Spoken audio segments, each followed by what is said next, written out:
नमस्कार। पॉलिटिक्स में आप सबों का स्वागत है। और आज हम पॉलिटिक्स में बात उस पॉलिटिक्स की कर रहे हैं जिस पॉलिटिक्स को साधने के लिए एनडीए और महागठबंधन कमर कसता हुआ दिख रहा है। लेकिन बड़ा सवाल ये है कि जिसका सेनापति ही घायल हो चाहे नहीं हो, हार के बाद, चुनावी हार के बाद जिस तरीके से घायल दिख रहे हैं, जिस तरीके से उत्साह की कमी दिख रही है, जिस तरीके से एग्रेशन नहीं दिख रहा है, ऐसे में तीसरी सीट, 5 सीटों पर चुनाव होना है। 2 सीटों पर तो जदयू तय है, 2 सीटों पर बीजेपी की भी तय है, लेकिन एक सीट, 5वें सीट पर एनडीए और महागठबंधन के बीच बहुत क्लोज फाइट।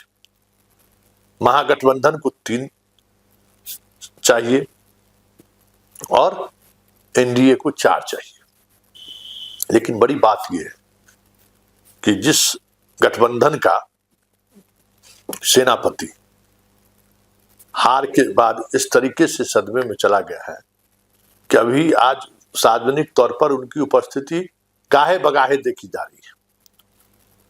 ऐसे में उनके टीम के सदस्यों में वैसे ही हौसले की कमी है, चाहे वो कांग्रेस हो, चाहे वो बसपा वाले हो, चाहे वो आईपी गुप्ता हो, चाहे एआईएम हो। क्योंकि जो पॉलिटिक्स है ना, उस पॉलिटिक्स में आरजेडी 1 सीट निकाल सकती थी, लेकिन आरजेडी का नेतृत्व जिनके हाथ में, उनको लेकर गठबंधन के साथ ही सहज नहीं है।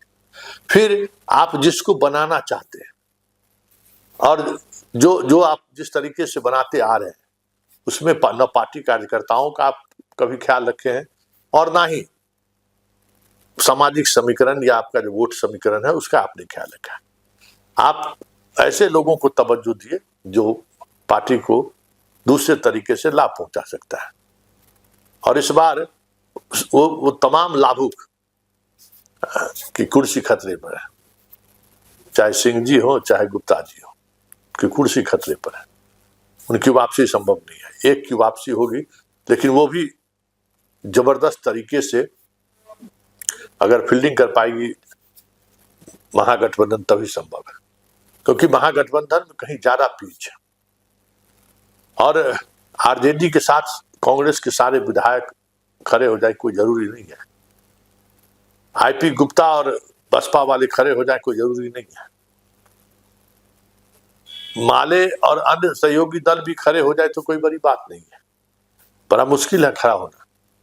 एआईएम ने तो अपनी ही दावेदारी पेश कर दी है।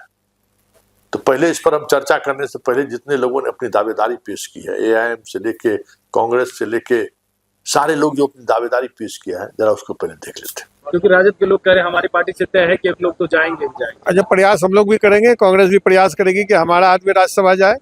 प्रयास में कमी नहीं होगा, हम लोगों का कोशिश करेंगे, मिल बैठ करके बात करेंगे, बात करने की आवश्यकता है। अब तरुण इमान ने एक बड़ी बात कही है, उन्होंने कहा है कि मुसलमान सिर्फ वोट देगा, क्या हमारी पार्टी से नहीं जा सकते? ये लोग हम लोग को समर्थन नहीं कर सकते हैं, राज्यसभा हम लोग भी भेज सकते हैं अगर ये तो खैर उनका मामला है, वो जो बोलते हैं वो उनसे पूछा जाएगा। मेरा कहने का मतलब है कि जो संख्या बल होगा, संख्या बल पर ही राज्यसभा जाएगा। वही तो वो कह रहे हैं, संख्या बल तो हमारे पास जिस तरीके से वोट बैंक है मुसलमानों का, बिहार में आबादी है, उसे हिसाब से तो मुसलमानों की आबादी से नहीं होता है, जो बल जीत करके आए हैं। एक समय था कि इसी विधानसभा में 34 विधायक मुसलमान रहते थे और दूसरा समय आया कि 24 आ गए। अब फिर अब की बार समय आ गया कि मात्र 11 विधायक जीत करके आए हैं। तो संख्या बल यहाँ पर विधायकों का देखा जाएगा, विधायकों की संख्या बल से यहाँ पर राज्यसभा जाएंगे। वो कह रहे हमारा ही समर्थन लेंगे, हमको समर्थन नहीं देंगे, क्या बोल रहे हैं? वो उनसे पूछिएगा वो क्या कह रहे हैं, वो उनका मामला है। के बाद आरजेडी और कांग्रेस में खटपट की बातें आने लगी और सवाल उठने लगा कि आरजेडी और कांग्रेस अलग चलने की बात है। क्या लग रहा है राज्यसभा में? वो तो समय आने पर बताया जाएगा कि अलग चलेंगे कि साथ चलेंगे, वो समय की बात है। और ये शीर्ष नेतृत्व तय करेगा कि हमको किसके साथ रहना है, कैसे रहना है, आगे कैसे चलना है। हमारे शीर्ष नेतृत्व जो है राहुल गांधी जी और मल्लिकार्जुन खड़गे जी ये तय करेंगे। विधायक दल के नेता नहीं चुने जा रहे हैं अब तक। चुना जाएगा, वो शीर्ष नेतृत्व तय करेंगे, बहुत जल्द चुना जाएगा, बहुत जल्द विधायक दल। अध्यक्ष से नाराजगी चल रही है, इस वजह से भी इस तरह के नहीं, ऐसी कोई नाराजगी नहीं है। जो नाराजगी थी सब समाप्त हो गया है। अब विधायक दल का नेता बहुत जल्द चुने जाएंगे। तेजस्वी यादव तो सदन नहीं पहुंच रहे हैं, एनडीए के लोग ये कह रहे हैं कि आखिर तेजस्वी को हुआ ये क्या? पूछिए ना, तेजस्वी यादव से पूछिए ना काहे नहीं पहुंच रहे हैं। माननीय तेजस्वी यादव जी नहीं पहुंचना, हो सकता है तबीयत खराब होगा, बीमार होगा, इसीलिए नहीं आते होगा। राज्यसभा की सीट 5 वो खाली हो रही है, क्या आपके नेता फिर से रिपीट करने वाले हैं? देखिए भाई, हमारे राष्ट्रीय अध्यक्ष जी बिहार के नेता हैं और ये शीर्ष नेतृत्व का फैसला होता है। एनडीए गठबंधन के पांचों दल बैठकर आपस में तय करेंगे। आपके माध्यम से ये हम कैसे बता दें, एनडीए गठबंधन में 5 पार्टी है और पांचों पार्टी के शीर्ष नेतृत्व तय करेंगे कि कौन जाएगा कौन नहीं जाएगा। लेकिन एक बात जरूर कहेंगे कि राष्ट्रीय अध्यक्ष जी बिहार के मेरे नेता हैं, इसलिए फैसला अब शीर्ष नेतृत्व का ये इस पे है ना। हम गृह विभाग पर उपेंद्र कुशवाहा जी, मैंने क्या लग रहा है आपको कि जिस तरह से जो इक्वेशन देखेंगे बीजेपी भेजेगी, क्या लग रहा है भेजेगी? एक बार अरे पिछला बार कौन भेजा था? पिछला बार हमारे नेता को कौन भेजा था? तो इस बार अभी आप अपने सामने हमसे क्यों बुलवा रहे हैं? विधानसभा चुनाव था, लोकसभा में जो घटना घटी उसके बाद एनडीए गठबंधन का शीर्ष नेतृत्व ये फैसला करेगा और वैसे मेरे राष्ट्रीय अध्यक्ष जी प्रदेश के, बिहार प्रदेश के नेता हैं। पिछले बार भी तो एनडीए गठबंधन से ही गए थे ना। तो ये आप क्वेश्चन कैसे कर रहे हैं कि जा रहे हैं कि नहीं जा रहे हैं? ये तो आपके माध्यम से आपके बीच में हाईकोर्ट के द्वारा नोटिस जारी किया गया है कि वो गलत हलफनामे दिए हैं चुनाव के टाइम में, गड़बड़ी। माननीय उच्च न्यायालय में अगर कोई केस करता है तो उस पर नोटिस, अभी तो उस पर केस चलेगा, बहस होगा, ये सब चीज़। अब तो माननीय उच्च न्यायालय पे हम टीका टिप्पणी कैसे करें? कैसे बोले आपसे कि माननीय उच्च न्यायालय जब तक सुनवाई नहीं होती है तो उस पर हम कैसे कहें? नहीं, जो जिन्होंने गलत हलफनामे दिए क्या उनकी सदस्यता जानी चाहिए? भाई, आचार मतलब चुनाव आयोग के निर्देशानुसार हर प्रत्याशी को विधानसभा या लोकसभा में जो नियम संगत पेपर होता है उसको देना पड़ता है। जो नहीं देते हैं तो निश्चित तौर पर उस पर कार्रवाई होगा। हाई कोर्ट का निर्णय होगा, ये मेरा निर्णय नहीं है। माननीय उच्च न्यायालय के निर्णय पर हम कैसे बोल रहे हैं? महागठबंधन भी एक मूवी आ रही है यादव जी की लव स्टोरी, यादव जी की लव स्टोरी मूवी आ रही है, यादव समाज को बदनाम करने की कोशिश हो रही है, क्या कहेंगे? राज्यसभा चुनाव को लेकर के यादव जी की लव स्टोरी पे क्या कहेंगे? वो गणित के फॉर्मूले को तय करेगी क्या? ये हमारे ये शीर्ष नेतृत्व तय करेंगे और अवैसी को साथ में लेकर हम लोग चलेंगे और निश्चित रूप से एक महागठबंधन का सीट होगा और एक महागठबंधन का। लेकिन एनडीए के लोग कह रहे 5 सीट एनडीए के झोली में इस बार जाएगी। सवाल है, अब वो जो कह रहे हैं, हम भी तो कह रहे हैं कि एक सीट हम लेंगे, लेकिन तोड़ जोड़ करने की बात कर रहे हैं। आप मानते हैं कि राज्यसभा में बीएसपी किसको सपोर्ट कर रही है? हमारी जो नेता हैं बहन कुमारी मायावती जी, जब उनका निर्णय आएगा मैं आपको बता दूंगा।